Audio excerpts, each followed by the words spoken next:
Hi guys, आज बहुत दिनों के बाद फिर से आज वीडियो डालने वाले हैं।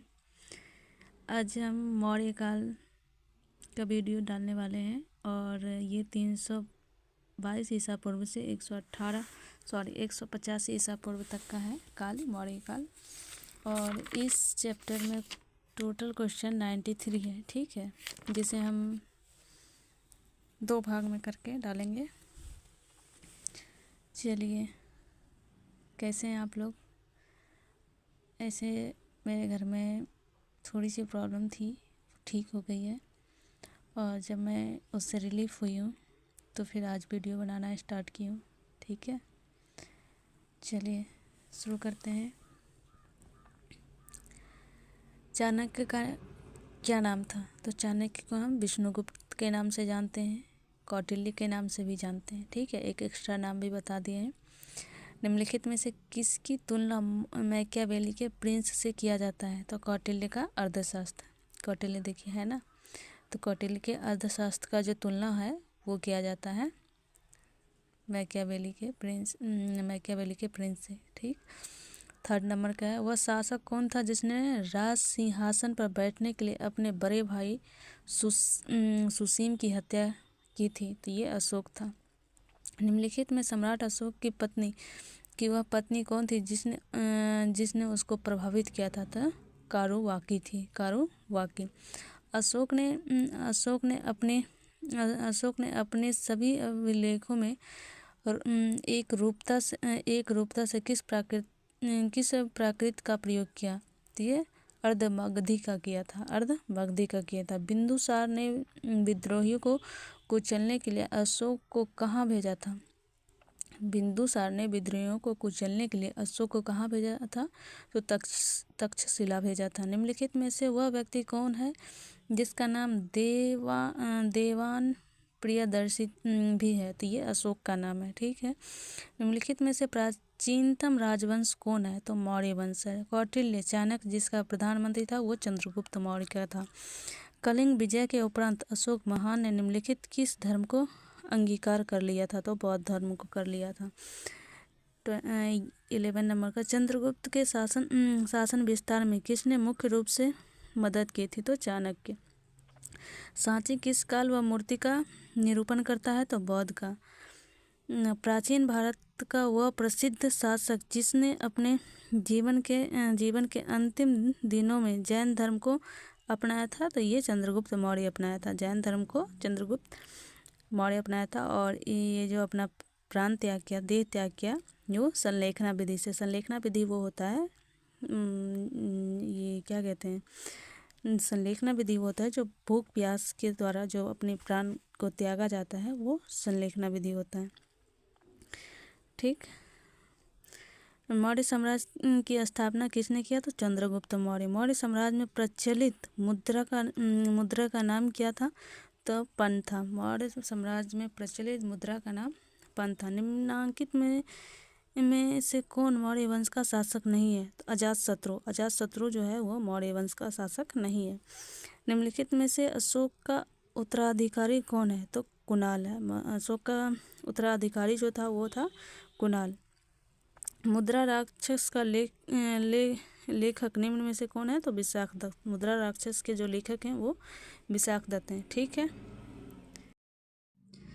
90 नंबर का क्वेश्चन है, विशाखदत्त के प्राचीन भारतीय नाटक मुद्रा राक्षस की विषय वस्तु है? तो विषय वस्तु क्या है? चंद्रगुप्त मौर्य के समय में राज दरबार की दुर्भी सिंधियों के बारे में, ठीक है। चलिए 20 नंबर का क्वेश्चन है, मालवा, गुजरात एवं महाराष्ट्र के शासक ने पहली बार जीते थे? तो ये चंद्रगुप्त मौर्य जीता था। किसने सहिष्णुता, उदारता और करुणा के त्रिविधि आधार पर राजवंश स्थापना की? तो अशोक किया था। निम्नलिखित किस शहर में अशोक के शिलालेख नहीं है? तो पाटलिपुत्र में नहीं है। अर्थशास्त्र का लेखक समकालीन था चंद्रगुप्त का। नंद वंश के पश्चात मगध पर किस राजवंश ने शासन किया था? तो मौर्य किया था, मौर्य वंश ने। नंद वंश का तो दो ही पीढ़ी चला ही था, मतलब दो ही। एक ये घनानंद के पिता जो थे, क्या नाम था उसका यार, अभी दिमाग में नहीं यार, मतलब है और मुंह में नहीं आ रहा है, आगे हम बता देंगे जब आएगा तो। चलिए, क्या, हाँ सॉरी, याद आ गया। महापद्मनंद फर्स्ट थे, नंदवंश के प्रथम शासक महापद्मनंद थे, और द्वितीय घनानंद जो गर्विला था और चंद्रगुप्त मौर्य को अपने राज दरबार से शिखा पकड़ के निकाल दिया था। तो उसके बाद तो चंद्रगुप्त मौर्य का शासन हो गया, मतलब गुरु थे और ये कौटिल्य चंद्रगुप्त के, तो वही चंद्रगुप्त को सुनिश्चित किए थे, जो मतलब ये मगध पे शासन करने वाला एक मतलब राजा बनने लायक है। चलिए, मौर्य काल में शिक्षा का सर्वाधिक प्रसिद्ध केंद्र था तो तक्षशिला था। ठीक है, तक्षशिला था। मेगास्थनीज की पुस्तक का नाम क्या था? तो इंडिका। मेगास्थनीज के पुस्तक का नाम जो था वो पुस्तिका था। किसके ग्रंथ में चंद्रगुप्त मौर्य का विशिष्ट रूप से वर्णन हुआ है? वह है विशाखदत्त। वह तो जिसमें पाटलिपुत्र के प्रशासन का वर्णन उपलब्ध है वह है इंडिका। अशोक के शिलालेख में प्रयुक्त भाषा है प्राकृत। निम्नलिखित में किस मौर्य राजा ने दक्कन की विजय प्राप्ति की थी? तो चंद्रगुप्त मौर्य। मेगास्थनीज ने भारतीय समाज को कितनी श्रेणी में विभाजित किया था? तो 7 श्रेणी में। कौटिल्य के अर्थशास्त्र में किस पहलू पर प्रकाश डाला गया है? तो राजनीति पे।